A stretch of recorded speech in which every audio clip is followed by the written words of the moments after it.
On prend les mêmes et on recommence comme au printemps. Environ 10 000 manifestants antigouvernementaux sont rassemblés autour du monument de la démocratie dans le quartier historique de Bangkok.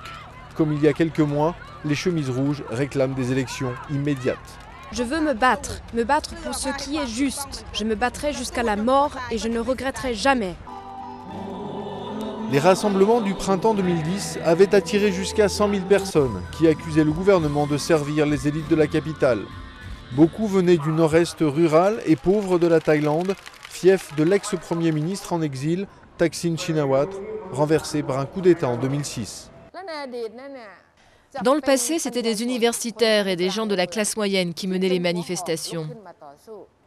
Ce combat était différent des précédents parce que c'est les gens de la base et des classes populaires qui étaient principalement aux commandes. Mais après 2 mois d'occupation du centre d'affaires de Bangkok, les manifestations ont pris fin dans un assaut meurtrier de l'armée sur le camp des chemises rouges. Au total, plus de 90 personnes ont été tuées et 1900 blessées, avant qu'une poignée de militants ne mette le feu à des dizaines de bâtiments dans la ville. La plupart des leaders rouges sont aujourd'hui en prison ou en fuite, mais l'année 2011 pourrait être tout aussi chaotique. On va vers plus de manifestations, plus de répression, plus de manœuvres du gouvernement. Beaucoup de censure, beaucoup plus de prisonniers politiques aussi.